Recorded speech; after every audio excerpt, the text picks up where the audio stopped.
Hello everyone, welcome back to Excel in Education channel. Friends, हम लोग यहाँ पर इस चैनल पे तैयारी करते हैं पेपर 1 की यूजीसी नेट और सेट के एग्ज़ाम की। ठीक है, जो 2023 में जो भी एग्ज़ाम आपके होने वाले हैं, जैसे कि अभी बहुत सारे स्टेट में सेट का एग्ज़ाम होगा और नेट की परीक्षा आपकी दिसंबर में प्रस्तावित है, तो पेपर 1 में हम यहाँ पर सारे ही जो है टॉपिक्स को यहाँ कवर कर रहे हैं। और अभी तक हमने टीचिंग और रिसर्च की काफ़ी सारी जो है टॉपिक्स को कवर करा दिया है और दिसंबर के एग्ज़ाम को टारगेट में रखते हुए।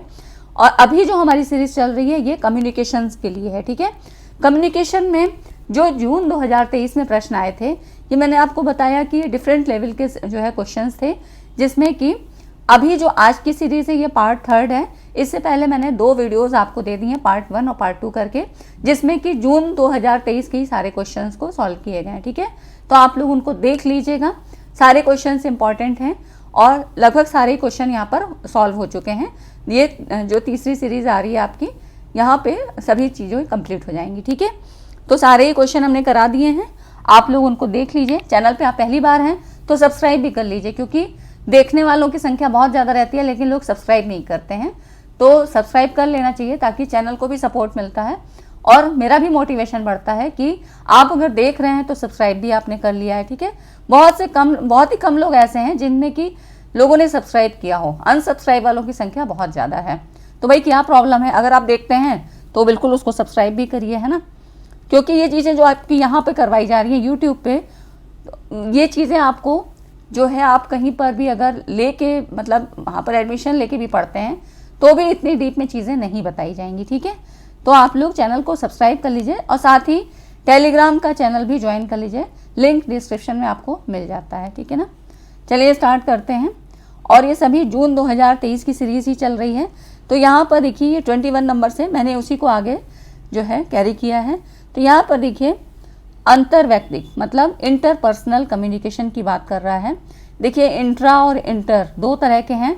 टाइप्स ऑफ कम्युनिकेशन है, मैंने कई बार आपको बताया है, आपने ना देखा हो। अगर आप पहली बार देख रहे हैं तो बाकी वीडियोस भी देख लीजिए, क्योंकि सारी इंटर रिलेटेड हैं चीज़ें, आपको कॉन्सेप्ट क्लियर हो जाएगा तो बाकी चीज़ें भी समझ में आएंगी। अब देखिए इंटरपर्सनल कम्युनिकेशन की बात कह रहा है बुद्धिस्ट कॉन्सेप्ट के अनुसार। ठीक है, कि इंटरपर्सनल कम्युनिकेशन के संबंध में बौद्ध धर्म की अवधारणा में किस पर बल दिया जाता है। तो आपको एक बार थोड़ा सा मैं रिवाइज करा देती हूँ कि इंटरपर्सनल और इंट्रापर्सनल में क्या फ़र्क है ना। इंटरपर्सनल क्या होता है, इंटर मतलब क्या, 2 व्यक्तियों के बीच, है ना, 2, हमेशा 2 की बात होगी। जैसे कि इंटरमीडिएट आपका हाई स्कूल और ग्रेजुएशन के बीच की अवस्था है ना। तो इंटरपर्सनल आप इसको इसी तरह से याद रखिए कि 2 व्यक्तियों के बीच जब कम्युनिकेशन की बात आएगी तो इंटरपर्सनल 2 व्यक्तियों के बीच कम्युनिकेशन, ठीक है ना, ये अधिक प्रभावी होता है क्योंकि फीडबैक तुरंत मिलता है। इंट्रापर्सनल में क्या होता है, इसमें व्यक्तिगत जो है मतलब पर्सनल, जो आदमी स्वयं से खुद से ही बात करता है, ध्यान करता है, चिंतन करता है, भगवान से प्रे करता है। मतलब अगर कभी ऐसे पूछा जाए, क्योंकि एक आध बार क्वेश्चन ऐसे भी बने हैं कि अगर भगवान से प्रार्थना की जा रही है तो किस प्रकार का कम्युनिकेशन है, इंट्रापर्सनल। ठीक है, एक व्यक्ति के भीतर संचार जो होता है ये इंट्रा होता है ना। इंटर क्या हुआ, 2 व्यक्तियों के, मतलब इंटर हमेशा कहीं पर भी आपको इंटर जब आएगा वो बीच की अवस्था की बात होगी। ठीक है, किसी भी चीज़ में इंटर रिलेटेड, मतलब इस तरह से इंटर शब्द जो है ना आपका कई चीज़ों में ऐसे पूछा जाता है। तो यहाँ पर इंटरपर्सनल कम्युनिकेशन की बात हो रही है तो यहाँ पे सेंडर रिसीवर के बीच निकटता कितनी है, ये चीज़ें देखी जाती हैं। तो यहाँ पर जो कम्युनिकेशन होगा और उसमें जो मतलब जो रिसीवर है जो डिकोड कर पाएगा चीज़ों को, डिकोड इनकोड भी मैंने आपको बताया था कि वो डिकोड जो कर पाएगा, मतलब मैसेज को, जो भी मैसेज सेंडर दे रहा है रिसीवर की तरफ से, उसको कैसे डिकोड किया जाएगा। तो ये पारस्परिक संबंध, मतलब वहाँ की जो उसकी निकटता है, कैसी फीलिंग्स है, ये सारी चीज़ों पर डिपेंड करता है ना। तो ये तो हो गई, मैंने आपको बताया इंटरपर्सनल इंट्रापर्सनल। अब बौद्धिक जो है धर्म की बात की जाती है, बौद्ध धर्म की, तो इससे संबंधित क्वेश्चन पहले भी आया था जो हम लोगों ने फर्स्ट सेकंड सीरीज की, उसमें भी पूछे गए हैं। तो बौद्ध धर्म से काफ़ी सवाल अब की पूछे गए हैं। तो यहाँ पर इसमें जो होता है बौद्ध धर्म की अवधारणा में कहें तो मैंने आपको बताया था ना कि यहाँ पर जो शिक्षा प्रणाली थी कैसे थी, कि एक तो आपकी स्वयं से थी, मतलब स्वयं स्वाध्याय विधि थी, सेल्फ स्टडी मेथड था, और दूसरा था क्या, लेक्चर मेथड और डिस्कशन मेथड था। ठीक है, तो इंटरपर्सनल ही हुआ, क्योंकि जब लेक्चर मेथड या डिस्कशन मेथड होगा तो टीचर भी इन्वॉल्व होगा और स्टूडेंट भी इन्वॉल्व होगा। ठीक है।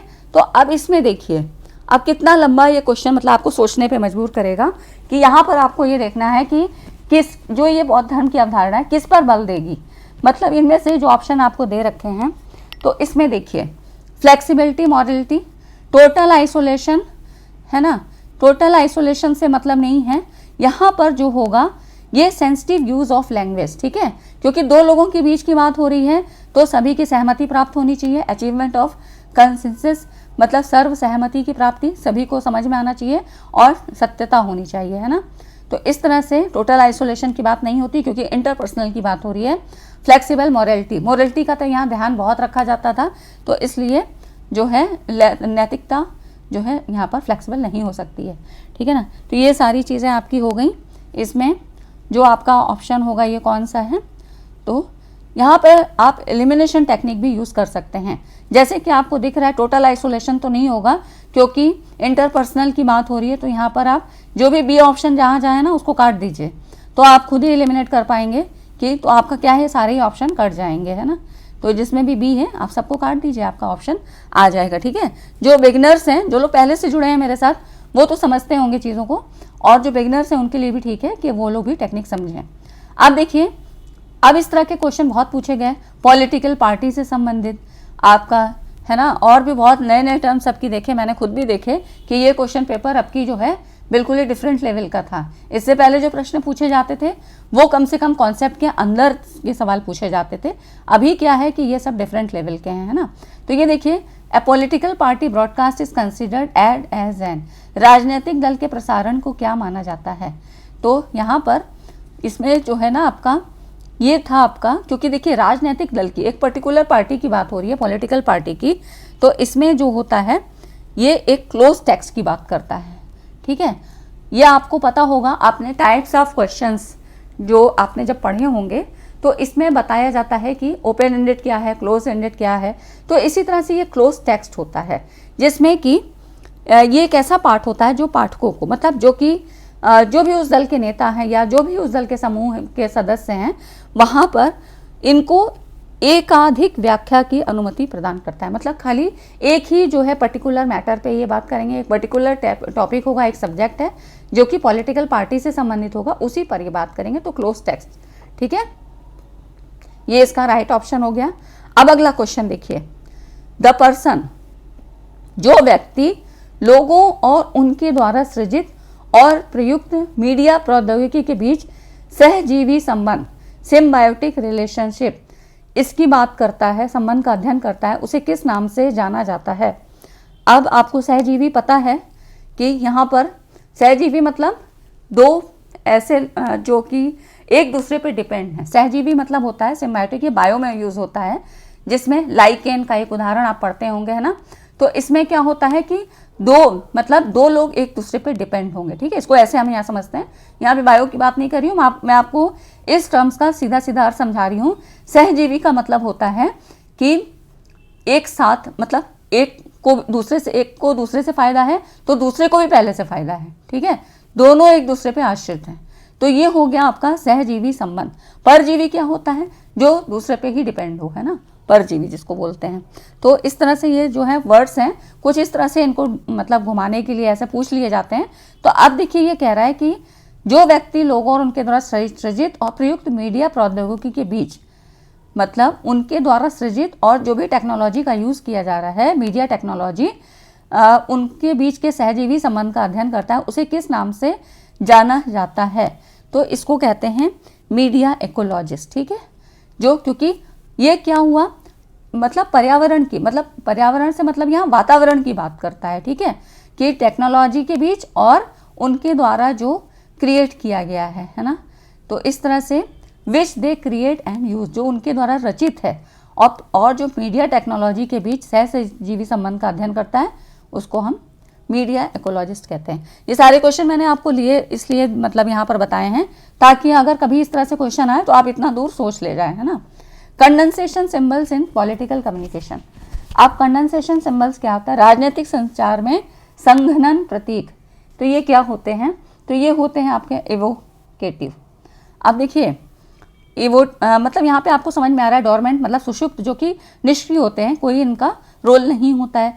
वीक एजम्पशंस, निर्बल अवधारणाएं, एस्केपिस्ट, पलायनवादी, जो कि मतलब वहां पर वो क्या है, पार्टिसिपेट नहीं करते हैं, पलायन कर जाते हैं, ठीक है, छोड़ देते हैं। तो देखिए, राजनीतिक संचार एक ऐसी प्रक्रिया है जिसके द्वारा किसी राष्ट्र का मीडिया तथा नागरिक उन संदेशों का आदान प्रदान करता है और अर्थ देता है कि सार्वजनिक नीति के संचालन से संबंधित हो। मतलब ये कहने का मतलब है कि जो राजनीतिक संचार है, इसकी मुख्य विशेषता है कि इसमें संदेश व्यापक रूप से शासन या सार्वजनिक नीति के संचालन से संबंधित होते हैं।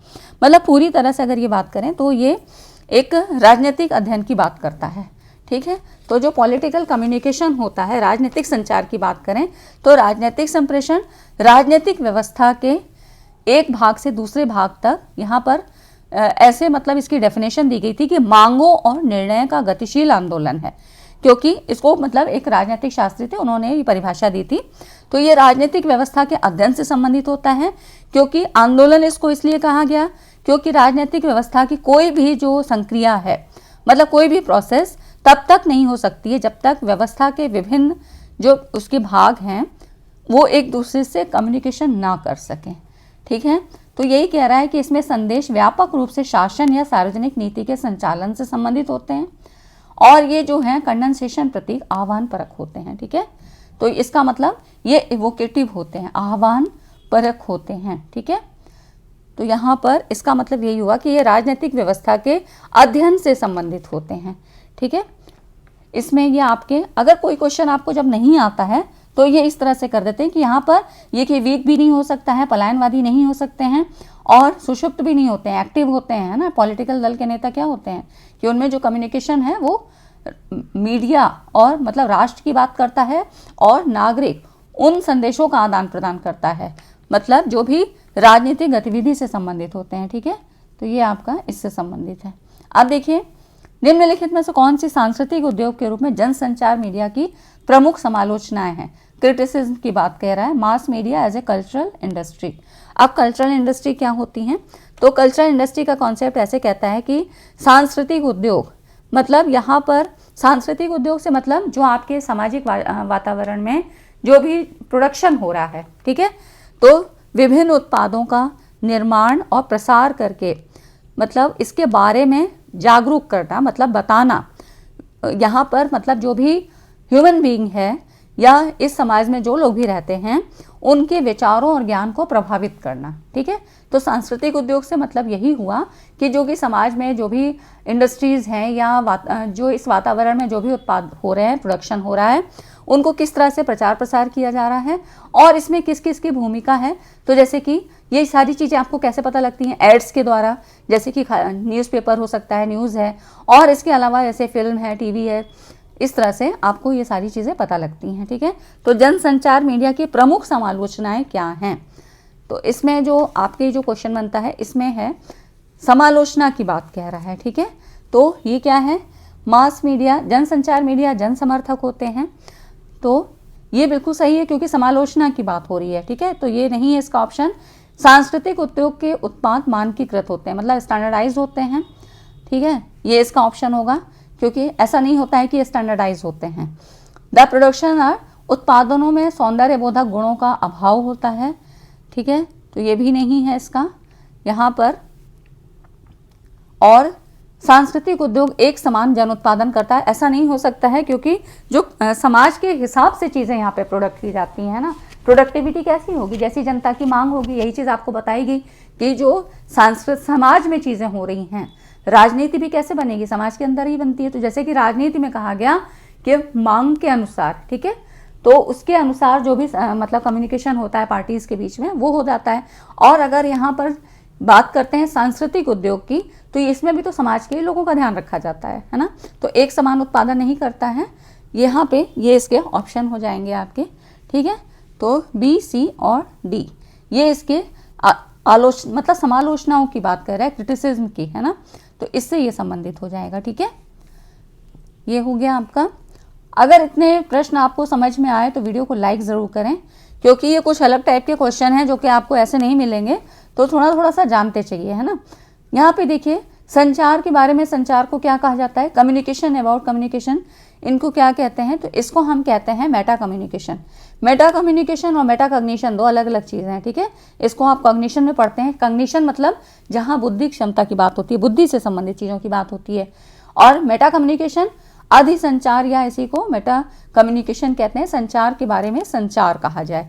मतलब अगर ये कहें कि इसको ऐसे कहिए कि जैसे संचार के बारे में, संचार से मतलब क्या है कि इसका नेचर संचार के ही समान होता है। संचार ही की तरह ये वर्बल या नॉन वर्बल हो सकता है, मतलब जो भी प्रॉपर्टीज़ हैं वो आपकी इससे संबंधित ही होती हैं। लेकिन मेटा कम्युनिकेशन क्या होता है कि जैसे कि अगर कोई फादर है वो अपने बेटे से बोले कि मुझे तुम्हारी परवाह है, तुम्हारे कैरियर की चिंता है, ठीक है, तो ये क्या हुआ, वर्बली उन्होंने कह दिया। अब नॉन वर्बली वो मतलब किस तरह से रिएक्ट कर रहे हैं कि उन्होंने बेटे को अपने कुछ पैसे दिए कि हाँ इसको ये ज़रूरत हो सकती है, बुक लेनी हो सकती है, तो उन्होंने ये पैसे दिए। तो ये हो गया नॉन वर्बली, मतलब उन्होंने बिना कहे चीज़ों को समझ लिया। ठीक, बच्चे को ज़रूरत है, उन्होंने पैसे दे दिए, हेल्प हो गई उसकी, तो ये क्या हो गया, मेटा कम्युनिकेशन हो गया। ठीक है ना। तो बिल्कुल मतलब आपके जो इजी एग्जाम्पल होते हैं उन्हीं के थ्रू समझाने की कोशिश करती हूँ ताकि चीज़ें आपको दिमाग में बैठ जाएँ। ठीक है, ये हो जाता है आपका मेटा कम्युनिकेशन। इसके बारे में थोड़ा सा जान लीजिए। संचार के बारे में, संचार को ही मेटा कम्युनिकेशन कहते हैं। और इस शब्द को 1970 में जॉर्ज बैटसन ने इसको प्रतिपादित किया था। मतलब आमने सामने बिना प्रत्यक्ष संपर्क के ही प्रभावी ढंग से बातचीत के संचालन हेतु ये मेटा कम्युनिकेशन कौशल एक महत्वपूर्ण भूमिका निभाता है। ठीक है ना। तो इस तरह से मतलब बिना कुछ कहे, प्रत्यक्ष बिना संपर्क के ही, मतलब बिना बोले आप फिर मतलब उसकी फीलिंग्स को समझ लो, उसके जो है मैसेज को समझ लो, यही है उसका कम्युनिकेशन, मेटा कम्युनिकेशन। ठीक है, तो ये हो गया आपका मेटा कम्युनिकेशन के बारे में। और इससे जो सवाल आते हैं वो आपके एग्जाम्पल के थ्रू ही पूछे जाते हैं। ठीक है ना। तो यहाँ पर देखिए, जब लोग मेटा कम्युनिकेट करते हैं तो वे किसके बारे में संदेश भेज रहे हैं, they are sending message about, किसके बारे में, क्या सेंडर्स के बारे में बात कर रहे हैं या रिसीवर के बारे में बात कर रहे हैं या चैनल्स के बारे में। तो ये हो जाता है आपका, ये मैसेज के बारे में बात कर रहे हैं। ठीक है ना। मेटा कम्युनिकेट मतलब जो एक सेंडर के दिमाग में चल रहा है, मतलब वो रिसीवर उसको क्या है, डिकोड कर ले कि इसने इतनी चीज़ें तो कही, उसने कह दी, लेकिन कुछ चीज़ें और उससे रिलेटेड चीज़ें दिमाग में चल रही, जैसे कि मैंने आपको एग्जाम्पल बताया था ना। तो यही है, तो ये क्या है, मैसेज के बारे में ही जो है यहाँ पर बात कर रहे हैं। ठीक है, कम्युनिकेट किसके बारे में कर रहे हैं, मैसेज के ही बारे में। मतलब मेटा कम्युनिकेशन ये एक टाइप ऑफ कम्युनिकेशन है जो कि संचार को ही संचारित होने वाली वस्तु के रूप में उपयोग करता है, मतलब मैसेज को ही पढ़ता है। ठीक है, इसे संचार के बारे में संचार के रूप में परिभाषित किया जाता है। मतलब अगर ये बात करें तो ये क्या है, सेकेंडरी कम्युनिकेशन है, माध्यमिक संचार है, जिसके अंतर्गत, तो इसको दो कुछ वर्ड ऐसे याद रखिएगा कि it is a secondary communication that involves knowing how piece, मतलब कि कैसे सूचना के एक टुकड़े की व्याख्या की जानी चाहिए। मतलब एक तो मैसेज जो कि उसने कुछ कहा, कुछ चीज़ें उसने कही, लेकिन कुछ चीज़ें उसके दिमाग में अभी भी चल रही हैं, वो भी आपने पढ़ ली। तो जब लोग मेटा कम्युनिकेशन करते हैं तो वे संदेश के बारे में संदेश भेज रहे होते हैं, और ये वर्बल भी हो सकता है या जो है पार्शियली जो है आपका जो है शाब्दिक भी हो सकता है। ठीक है, तो मे बी वर्बल और पार्टली वर्बल। ठीक है, तो इस तरह से ये हो गया आपका। उसके बाद देखिए, ये आपका अगला क्वेश्चन था। यहाँ पर कह रहा है कि संचार संप्रेषण के कूटों, मतलब यहाँ पे कोड्स की बात कर रहा है, तथा वाक्य विन्यास मतलब सिंटैक्स। ठीक है, कोड्स और सिंटैक्स सभी को पता है। यहाँ से वाक्य विन्यास, वाक्य विन्यास से मतलब जो कि शब्दों की रचना जैसे की जाती है उसी से मतलब होता है। युक्त सांकेतिक रूपों का संचार मीडिया में किस रूप में प्रतिफलित होता है, मतलब the symbolic form that contain, मतलब एक सिम्बोलिक फॉर्म्स जिसमें कि कोड्स हैं, सिंटैक्स हैं, of media communication results in media, मतलब मीडिया कम्युनिकेशन में हमको जो रिजल्ट मिलेगा वो किस रूप में मिलेगा, मीडिया में किस रूप में यहाँ पर रिजल्ट मिलेगा। तो ये आपका ग्रामर के रूप में मिलता है। ठीक है, जो भी कोड्स यूज़ किए जाते हैं, कुछ सिंबल्स यूज़ किए जाते हैं, कुछ संकेत होते हैं, कुछ उनकी अर्थ होते हैं, मतलब कोई सिग्नल्स हो गया, कलर कोड्स हो जाता है, बहुत तरह के सिग्नल, मतलब वो आप अपने तरीके से बना सकते हो। तो लेकिन हमें मिलेगा कैसे, यहाँ पर एक मैसेज के फॉर्म में मिलेगा जो कि एक व्याकरण के रूप में होगा। ठीक है, ना ही सब टेक्स्ट के रूप में होगा, ना सेंस, ना संकेत विज्ञान। ठीक है, तो ये ग्रामर के रूप में यहाँ पर आउटपुट हमको मिलता है। ठीक, इस तरह का क्वेश्चन इसके पहले भी आया था, तो 2022-23 में शायद इस तरह का क्वेश्चन आया था। ठीक है, अब देखिए यहाँ पर एक क्वेश्चन है, ये क्वेश्चन और 30 नंबर का क्वेश्चन ये आपको होमवर्क में करना है, ठीक है। अब इसको समझ लीजिए क्या है इसमें। एक व्यक्ति के भीतर दो वैचारिक दृष्टिकोण के बीच अर्थ को साझा करना क्या कहलाता है? Sharing of meaning between two positions thought with in a person. Person एक है, ठीक है। अब उसके अंदर दो ऐसे वैचारिक दृष्टिकोण मतलब पोजिशंस थॉट चल रहे हैं, ठीक है ना। इसको साझा करना, शेयरिंग ऑफ मीनिंग, इसको साझा करना क्या कहलाता है? तो मैंने आपको इसके बारे में बताया था, ठीक है, कि अभी आपको मैंने बताया था ना इंट्रापर्सनल, इंटरपर्सनल क्या चीज़ें होती हैं, verbal, non verbal, types of communication में हम सारी चीज़ें पढ़ चुके हैं ना। तो आप इसको बताइएगा कि इसमें जो भी वर्ड्स आ रहे हैं इनको ध्यान में रख के आपको आंसर करना है, ठीक है।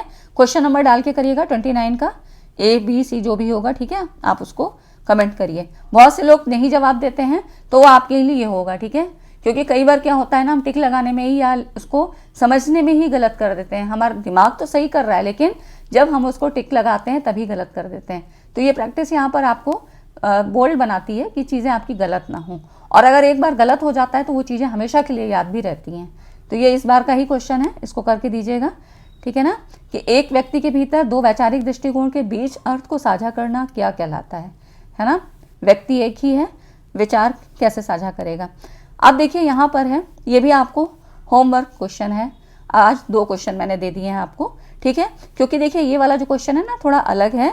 यहाँ पर क्लासरूम कम्युनिकेशन की बात हो रही है, मतलब जैसे कि मैंने कहा था कि कम्युनिकेशन आपका टीचिंग प्लस आपका कम्युनिकेशन दोनों को ऐड करके पूछ रहा है। तो इसी तरह का क्वेश्चन है, इसमें कह रहा है which of the following are essential for successful classroom communication, ठीक है। अब कौन से सफल कक्षागत संवाद हेतु आवश्यक हैं, कौन कौन सी चीजें होनी चाहिए? क्या उद्देश्य निर्धारित करना है या आत्म प्रदर्शन का चयन करना है? फिर यूज अनरिस्की ह्यूमर, जोखिम रहित हास्य का प्रयोग, या रिहर्सल को नहीं कराना है, पूर्वाभ्यास से बचना, रिपीट स्पीच टैग्स, वाक्य उद्धरणों की पुनरावृत्ति। थोड़े शब्द इसमें मतलब थोड़े टफ होते हैं, ठीक है, तो आप क्या है इंग्लिश वाले पढ़िएगा, है ना, हिंदी वाले थोड़ा सा पढ़ने में मुश्किल होगा। तो इसका आप लोग जो है जवाब दीजिएगा कि इसका कौन कौन सा आंसर हो सकता है ना, क्योंकि ये क्या है टीचिंग और उससे रिलेट करके है। 2 सारी चीज़ें बता चुकी हूँ मैं आपको, इसको आप होमवर्क में करिएगा, ये 2 क्वेश्चन, ठीक है। तो ठीक है फ्रेंड्स, इतनी चीज़ें अगर आपको समझ में आई, लगा कि हाँ चीज़ें जो है आपको कुछ कॉन्सेप्ट, मतलब थोड़ा सा क्या होता है ना, PYQs करने से आपका जो सोचने का दायरा होता है वो बढ़ जाता है। इसीलिए मैंने ये डिफरेंट टाइप के क्वेश्चन ढूंढ से निकाले, मतलब पूरे क्वेश्चन पेपर लेके और फिर उससे कम्युनिकेशन का पार्ट छांटना। सोच रहे हैं ना बीच बीच में कितने सारे अलग अलग क्वेश्चन होते हैं, उसमें से निकाल के फिर इस तरह से ढूंढ के लाना, उनको एक्सप्लेन करना, बताना, तो मेरे लिए भी छोटा टास्क नहीं होता है ना। तो आप लोग वीडियो को लाइक किया करिए, शेयर किया करिए और चैनल को सब्सक्राइब कर लीजिए। जो लोग सब्सक्राइब नहीं करते हैं उनके लिए है कि सब्सक्राइब ज़रूर कर लें, क्योंकि सब्सक्राइब नहीं करते हैं, देख लेते हैं, तो ये कोई अच्छी बात नहीं है, ठीक है। चलिए मिलते हैं अगली वीडियो में। वीडियो को लाइक एंड शेयर करिएगा, टेलीग्राम चैनल को ज्वाइन कर लीजिए। Thanks for watching this video.